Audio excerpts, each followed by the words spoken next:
It's Chris Doucher for GeekNerdNet.com. I am at the 2024 Calgary Expo, and I am sitting here with Jarret Hartnell. He is the creative mind behind SHOUT KILL REVEL, a new graphic novel story. Hello. How's it going? It's going great, man. We were just chatting before we started recording here. Why don't you give everyone a rundown on the book? The one thing I will say, and they'll see pictures, is the color is amazing. Everything pops. It'll stop people. Thanks, I appreciate that. Yeah, SHOUT KILL REVEL is my debut graphic novel. Follows Helmina, who has a cosmic affliction that a cult who has taken over the West is hot for, and is that weird? They're hot for it. That's probably the weirdest. I mean, somebody's got to be. That's the weirdest description I've ever said, and I've never said that before ever until just now. So that's great. This cult rules the West, under the banner of fear, since it's a Lovecraftian Western kind of thing. And Helmina's affliction, they believe her to be their lost messiah. So she's hidden herself away, and for the protection of everybody else and for her own sanity. But now she's been found, and it doesn't go well for anybody. Wow. It sounds super cool. Obviously, I mentioned that. The one thing that you've got for this book, it being your debut book, what was the process in terms of timeline and timing when you started to when you launched your Kickstarter, which was successfully funded, so congratulations on that. Just talk about your personal sort of journey's not the right word, but just the process you went through to get to this point. Yeah, I was at Alberta University of the Arts taking illustration and design because I wanted to draw comics, and I needed stories to tell for projects. And I didn't want to have to go find a writer and find a story that I liked to draw or whatever. So I was like, hey, I'll just write some stuff. And then that turned into a slippery slope of, holy smokes, I love writing and I have all these ideas. They're just, exploding. And so I started reading books, studying during the summers, and because illustration was quite a bit of work itself. Doing all I can to learn how to write and tell stories. And so that took off, and then after school I got a offer to do this book. It was supposed to be 80 pages, but I didn't. Alex, my publisher, I showed him these 3 pitches. One was like a Viking one was post-apocalyptic, and this was the other one. And he's like, I want SHOUT KILL REVEL. Let's do this one. And I was like, okay, absolutely. But this is the least developed one. The other ones I have plots for, and I can, that's all ready. But this one doesn't have much more than Western Lovecraft cult. That's about it. And he's like, I want to do this one. I was like, okay, well, let's do it. I will write an 80-page story. And then what I thought was 80 pages turned into 100, and then 120, and then everybody's telling me, no, keep it short. And then at one point I was just I cut everything that I could, and then I was noticing that if I cut anything else, things aren't going to make sense. I put all these things in here for a reason. I've shortened everything as possibly. I wish I lengthened it, honestly, but it kind of proved that to me that I was like, hey, I kind of know what I'm doing, because these are all if I take this out, that's not going to make sense or pay off or whatever. So then at that point, I was like, hey, I might as well dig in and give this book as many pages as it needs, serve the story.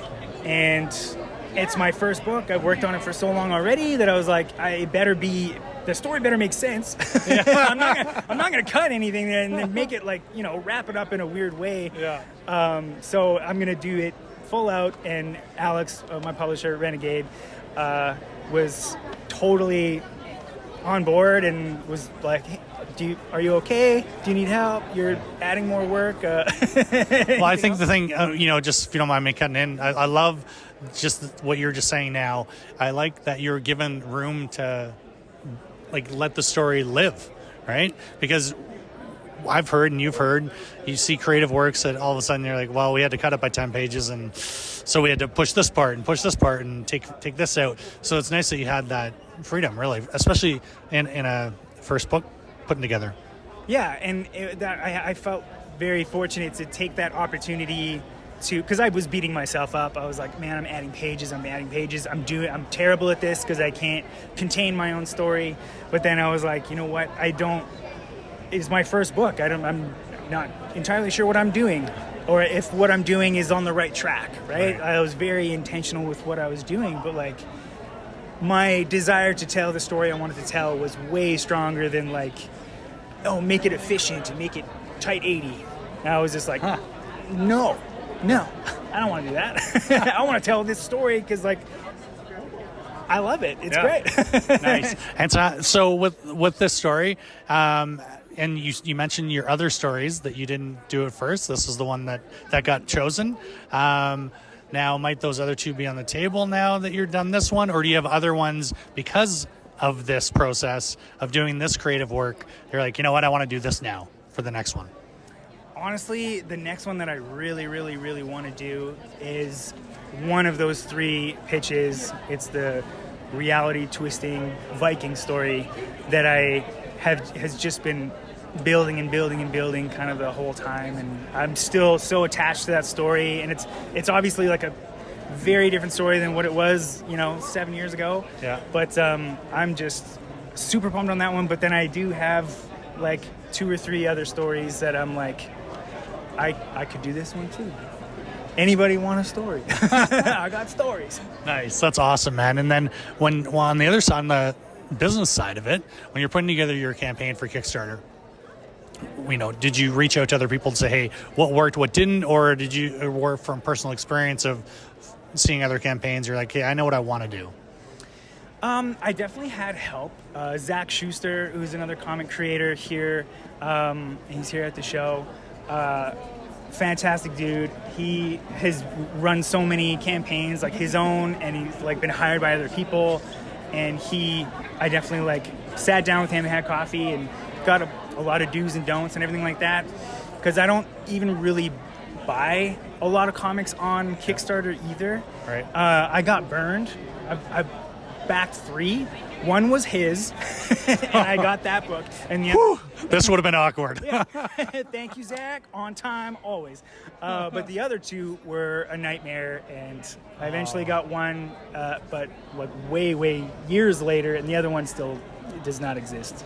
So I was just like, I don't really like Kickstarter. but then I found out by talking to everybody else that that's pretty isolated, and so but I took that and was just like, man, I really want to deliver on my book when I do it, because I know how it feels to get burned or have people not even communicate. If it's late, just say sorry, man, this is why.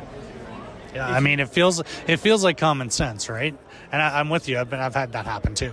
Kickstarter. Yeah, I have problems updating too much, where people are probably sick of it. Oh yeah, we get it, it's coming. Shut up. Nice.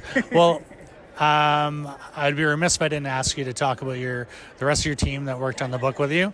Talk about them, and then let people know where they can find you online and where they can look at the book and all that good stuff. Yeah, so Alexander Finbo, just to start off, he's the head honcho at Renegade Arts Entertainment, who gave me the book and the opportunity and everything like that, and definitely helped in those early days, point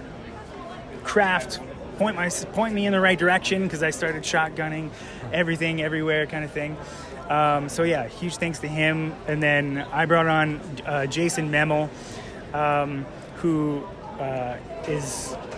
he was way too good for me. I always felt like he could write a way better story than me. He's just just one of the smartest dudes, and you can tell when you meet him. And he I would fight him on so many ideas, and he's just like, yeah, so that's not really working. And I was just like, no, let me explain it more, as if that's gonna help. And you just don't get it. I'm bad at explaining. And then he would write another 2 paragraphs as to why it didn't work. And I'm like, no, let me try again. He'd write a full like novel, and then I'd be like, oh. And he would just like wouldn't, in the kindest, softest way possible, would not back down, because he knew it's not what I'm trying is not going to communicate what I'm trying to communicate. Right.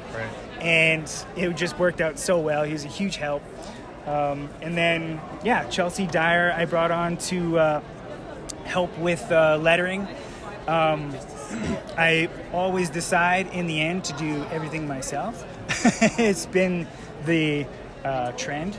But I brought her on as an assistant letterer to help populate the book with script and stuff like that. And then I would go in and shift things around where I want them. And thanks to her, I was really allowed to, and I could take time to explore things that a letterer typically wouldn't be able to do, especially if it wasn't their story, like taking risks and kind of like put a tail around the back behind a person around to the other side. And, people might yell at me for that or whatever, but I could integrate the letters into the art subtly, since I was the artist and the writer. And I changed the letters if the bubbles stunk or whatever. Yeah. I can go on forever. But, she came in and helped me letter the book, and then did the incredible cover title, which I could not have done that. Nice. I put a big slab font on there, and I was like, this is kind of like what I want. And then she sent me that, and it was not what I asked for, and it was a billion times better. And I was just like, thank you. Nice.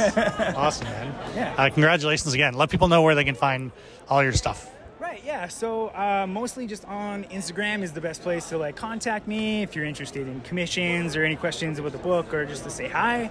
I have my website. Both are just the website is jarrethartnell.com. You can find me on Instagram, jarret.hartnell. And I think that's about it. Awesome. All right. Thanks, Jarret. Yeah, thank you. It was a huge pleasure. Thanks. Awesome.